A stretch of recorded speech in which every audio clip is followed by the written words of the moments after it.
All right. First and foremost, I want to thank the Deer Isle Stonington High School for inviting me to come talk about nutrition for high school athletes. This is a topic I'm really passionate about, and I think we have a long way to go, especially as kids are being marketed to try every fad diet there is out there. But there's also increased pressure to be a higher performing athlete, lots of pressure to play sports at a collegiate level. So this is something that I'm really passionate about. For our conversation today, I'd like to tell you a little bit about myself and my background. We'll talk about the pyramid of athletic performance, and we'll transition into some nutrition essentials and how we can put that into practice. And then lastly, we will talk about some hot topics for teenagers and answer any questions you might have. My name is Holland Oliver. I am a physical therapist and nutrition coach. I graduated from the University of Vermont after I finished my high school career in Deer Isle, Maine. So I went to the University of Vermont and I played softball on their Division I softball team there, the Catamounts. Go Cats, go! And after undergrad, I stayed in Burlington, Vermont to get my Doctor of Physical Therapy degree. And then I transitioned down to Providence, Rhode Island, where I worked for almost a decade, working in an outpatient private practice, primarily with outpatient orthopedic clients and athletes. I had the opportunity to work with a number of the Division I universities in Providence, which was such a great experience. I really became interested in nutrition about 5 years into my career when I was being approached by athletes who were really, looking to become better athletes, wondering what they should eat before their games and should they be taking supplements. And also, on the other end of the spectrum, I would have clients who were, waiting for a total knee replacement and they wanted to lose weight so that their bodies would feel better. I have a physical therapy practice in Deer Isle, Maine called Coastline Physical Therapy, also out in Oakland, California. And I'm a part of Athlete RX. It's a group of physical therapists. We're really passionate about coaching and strength and conditioning, nutrition, mindset for youth athletes. So the image on the left is where you probably are. Unfortunately, sugar cereal is pretty common for teenagers to have in the morning. It's quick and easy and delicious. And the image on the right is where I would like you to be. So, an egg over toast, some spinach, avocado, and we're gonna agree after this conversation that we should let's meet in the middle. We do not have to be perfect, but let's strive to be a little better every day. This is the hierarchy of athletic development. It really is the foundation of my physical therapy practice and also as a coach and doing performance enhancement work with local athletes. If you've been to any of my seminars before, I've done them for the basketball teams, the soccer teams, of course my softball team. We always talk about this because as kids want to become better athletes, they immediately go to very sport-specific skills. They want to do the fancy stuff. They want to learn how to, dribble between their legs before working on the fundamentals like a layup. The same goes for, I have kids that, they would approach me. I was working with a Rhode Island high school football team, and kids would approach me like, how do I become a better athlete? Like, should I be taking creatine as a supplement? And I'd be like, time out.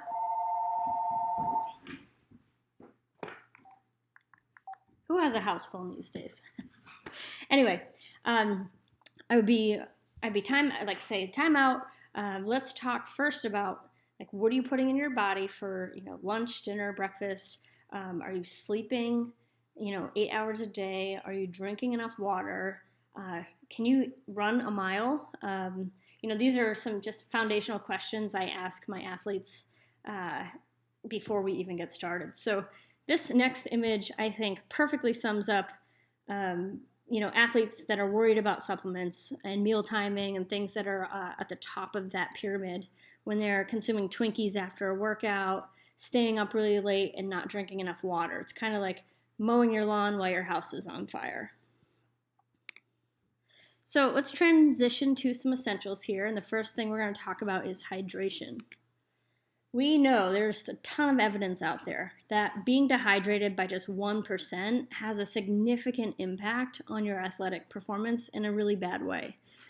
So when you're dehydrated, your endurance goes down, your strength and your power goes down, and we see your heart rate go up.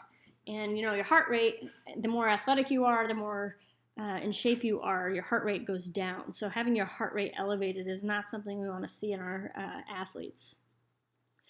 So I often get the question, how much water should I be consuming? And so a general guideline is half of your body weight in ounces every day. It's a lot more than most people get. So if you're a 150-pound person, that's going to be 75 ounces or about 9.5 8-ounce glasses of water. Again, if you're 120 pounds, you're looking at about 7 8-ounce glasses. Now, a tip that I like to encourage my athletes to do is wake up first thing in the morning, have a pint glass, which is 16 ounces, have a pint glass of water first thing. And so you're already well on your way to meeting that goal. The next thing I want to talk about is sleep. I know this is a nutrition seminar, but this is so important for teenagers. I know that when I was growing up as a kid, my dad was definitely not a big fan of letting me sleep in on the weekends. He would probably debate that, but it was always a constant negotiation of let me sleep in till 9 o'clock and then I'll get up and do chores and stuff around the house. But there's an increasing amount of evidence that sleep is incredibly important for kids. This is an image from the CDC, and basically what it's telling us is that 6 out of 10 middle school kids aren't getting enough sleep, and 7 out of 10 high school kids aren't getting enough sleep. So you as high school kids, we're looking for 8 to 10 hours a day. So you might want to think about this when you're staying up really late before athletic events, talking on the phone to your friends, your boyfriend, your girlfriend. We really want to prioritize trying to get, at least 8 hours of sleep every night. And if you have to get up to go to school at 6 or 7 o'clock in the morning, planning that out so that you can consistently go to bed on times to meet that goal. There is a number of studies that have come out over the past several years that show that athletes who don't get 8 hours of sleep are almost twice as likely to be injured than those who get 8 hours or more. So it is really important. It should be a priority for our teenage athletes.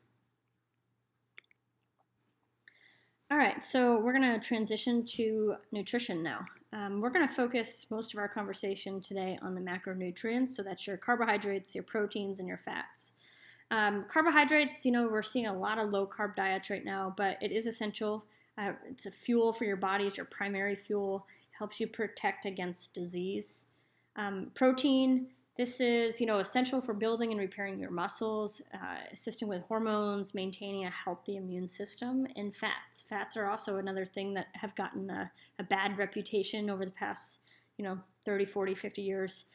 But they're, essential, and they help with our vitamin and mineral absorption and help maintain our good hormones.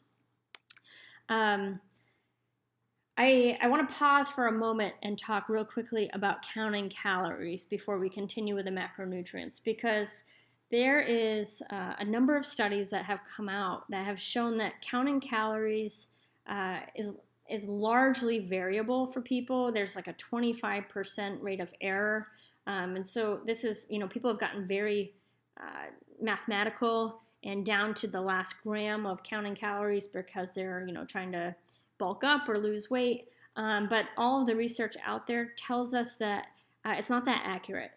And what I want to do today is show you something that is easier to do. It's far less complicated. And I think for lifelong health, it is a much more convenient way to keep track of the nutrients that you're putting in your body. So, if you are somebody that's counting calories, you might want to think about transitioning to a more convenient approach like the one I'm going to show you. So, protein. Americans, high school kids, across the board, we do not get nearly enough of the daily recommended protein.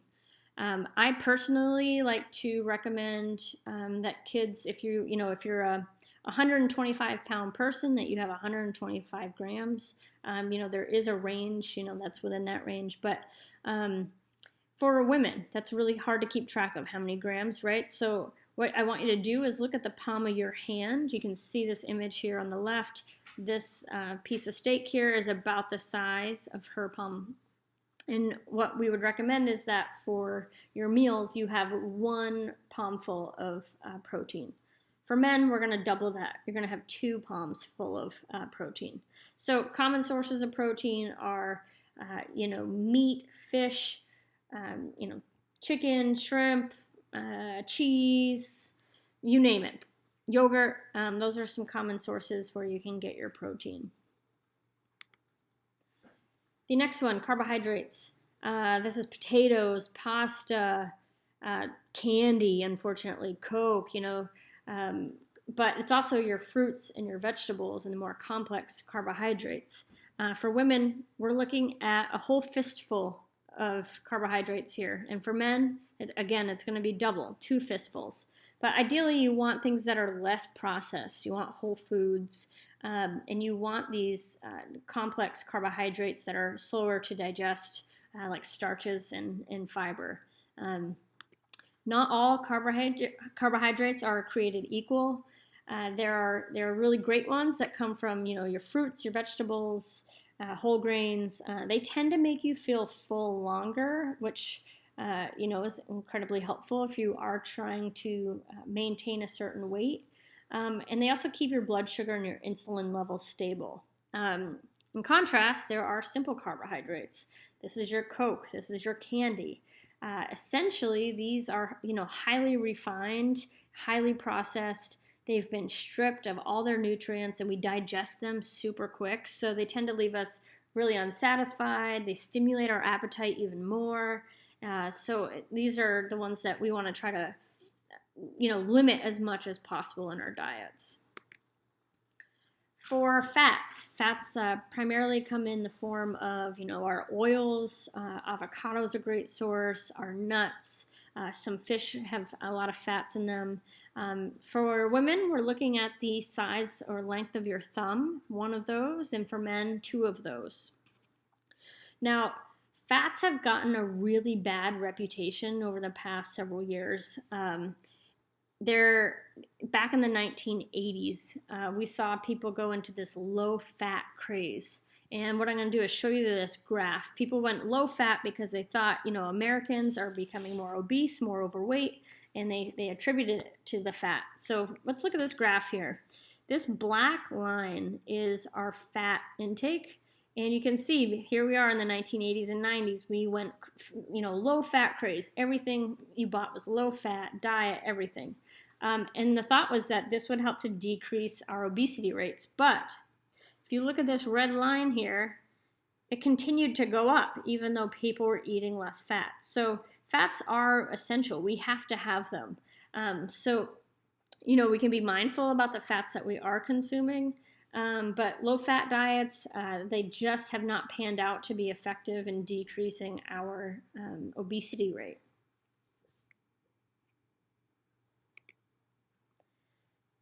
Now, let's talk about how we can put all of this into practice, how you can create a perfect meal. This is, I would, pin this somewhere.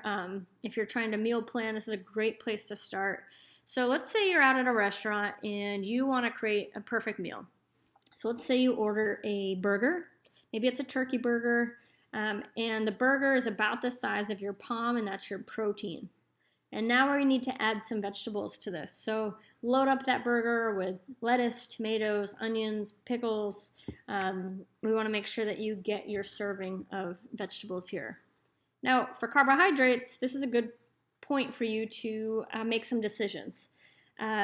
do you want to have the bun, or are you looking to have a side dish like French fries, right? Like maybe having both of those is too much. So this is where you might make some choices to have a balanced meal. So if you want to have the bun on your burger, maybe you get a side salad or a veggie as your side dish.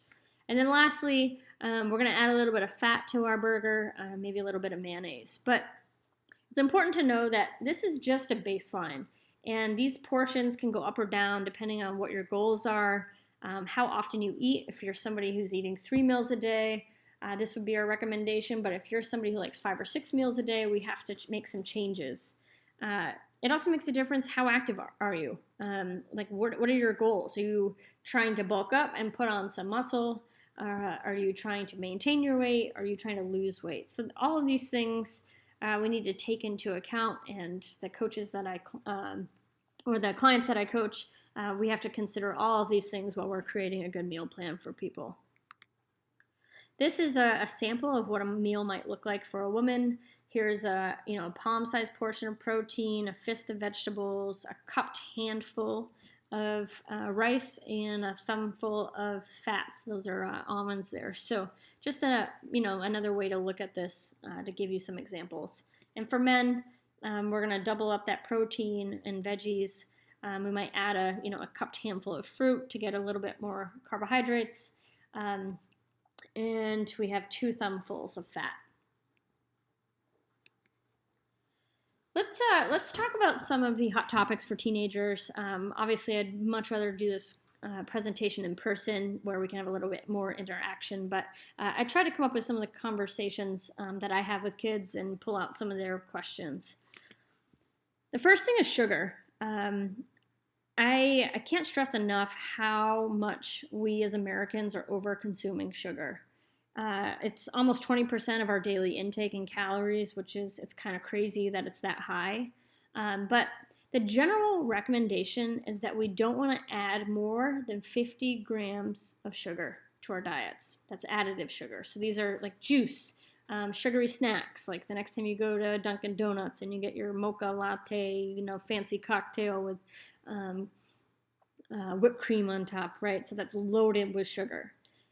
Just to put this into context, a bag of Skittles has 24 grams. So that's almost half of the 50 grams that we should try to shoot for every day. And unfortunately, like the average American, they might wake up and they might have a sugary cereal. Let's take Honey Nut Cheerios, for example, right? A lot of people think that's a healthier option for cereal. And they have that with the soy milk, a healthier low sugar milk, and they decide they want to have a glass of orange juice. So that breakfast right there already has 45 grams of sugar. So I mention this because I think it's a good habit to get into, to look at nutrition labels. Sugar is hidden in everything.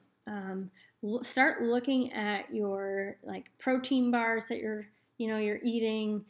Your soft drinks are just loaded with it. One of my favorite stories, my brother-in-law, he was, doing some grocery shopping for his wife and kids, and, he went down the cereal aisle and he bought some Raisin Bran. The kids like that. And then he's going by the dairy section and he decides, I'm going to get the kids a little bit of ice cream. So he's standing in line waiting to check out, and he looks down at his cereal box and he's like, whoa. The cereal, Raisin Bran, had more sugar in it per serving than the ice cream that he bought. So just, main point here is get in the habit of looking at nutrition labels and being mindful of that 50 grams of added sugar every day.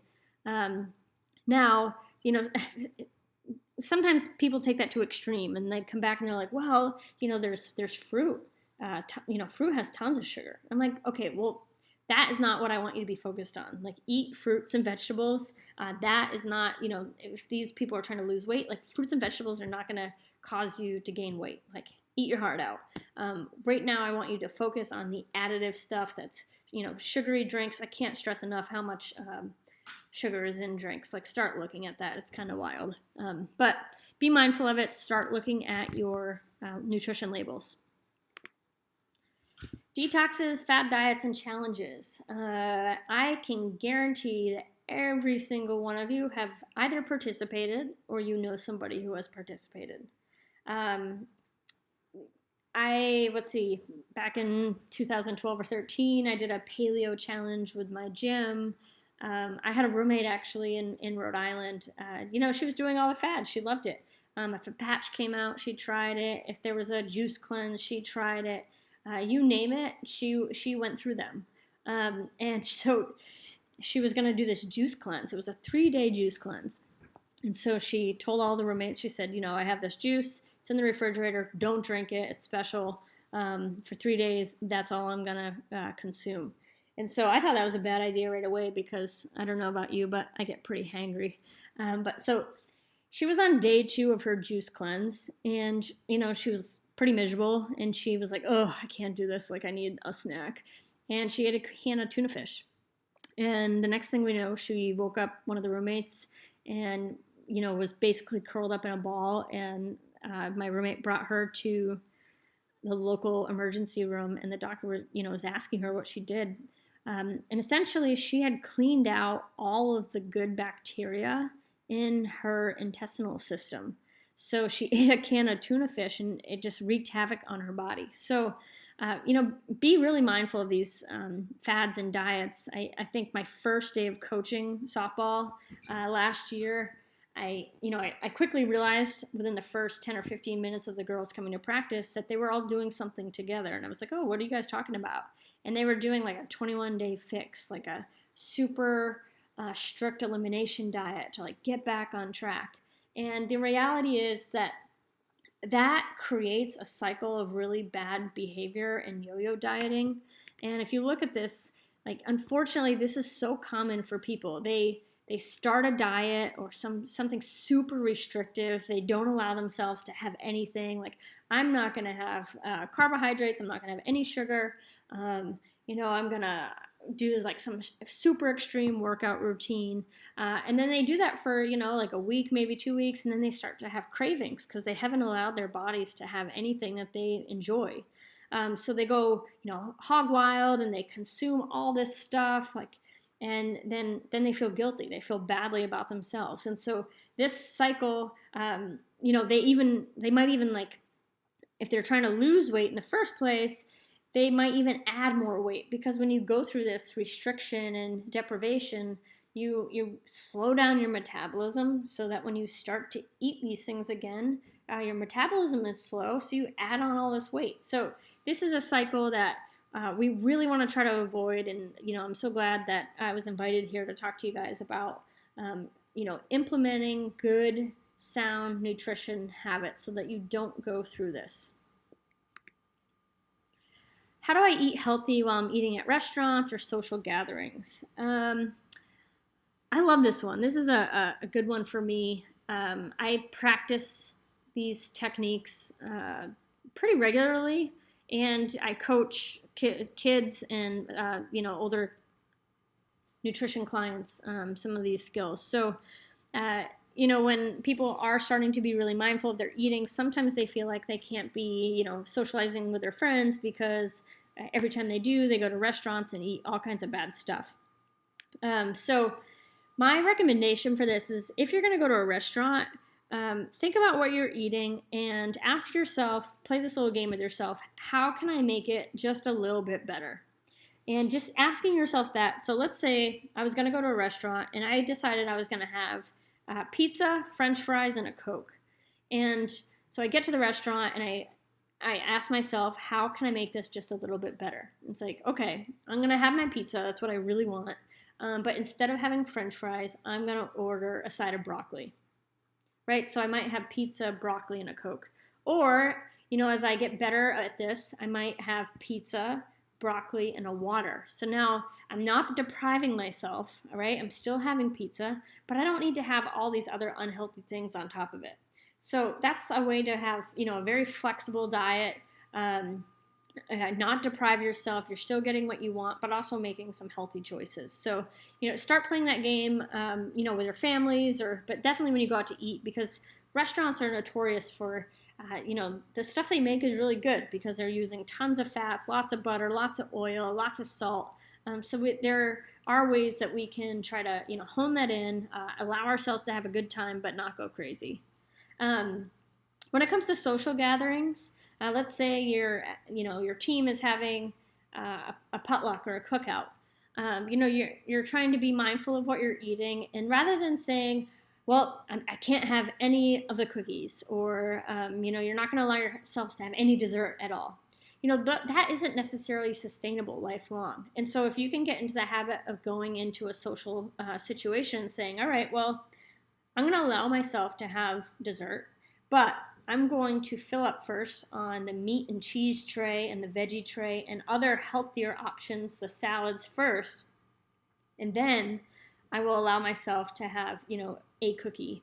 But filling up on the good stuff first will allow you to slow down a little bit. You won't overconsume desserts, and it can be a way to really keep your calories in check for those social situations.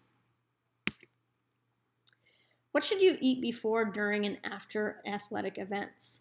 I would say for most people, if you're eating a good balanced meal 1 to 2 hours before an athletic event and 1 to 2 hours after an athletic event, you are probably fine with your workout nutrition needs.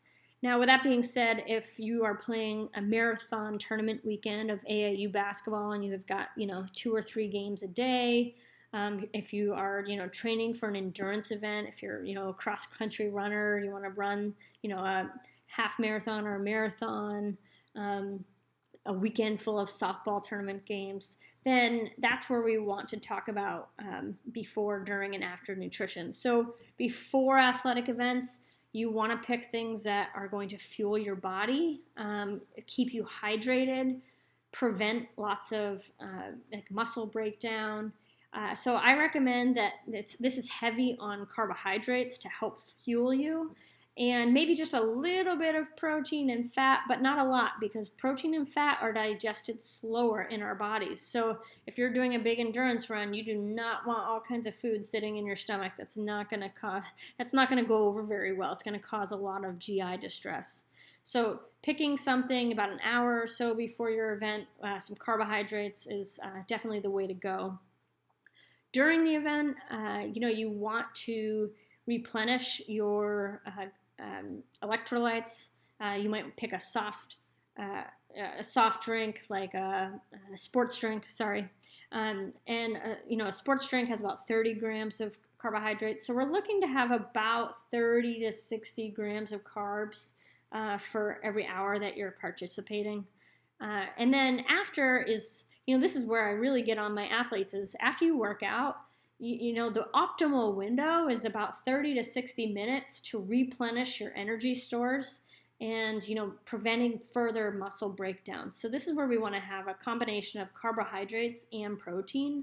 One of my favorite things to recommend is chocolate milk and some almonds. So getting carbohydrates, it's going to help to replenish those glycogen stores that we just used, and some protein is going to help to prevent further muscle breakdown. So that is the basic recommendation. If you are, a really elite athlete, then we can get much more specific about before, during, and after. But there is some trial and error here, finding out what works for you. I never recommend somebody try something on the first day during their competition. I think it's a good practice to, give something a dry run of, how does your body handle certain supplements or certain foods. You don't want to be running a race and, trying something new for the first time, because it can cause a lot of GI distress and an upset stomach. So, if you have questions on this, certainly reach out and let's chat. Thank you. If you have questions, shoot them my way. I'm happy to answer those questions for you. But hopefully you found this helpful, and if you want to share it with your teams, feel free. That would be great. Thanks.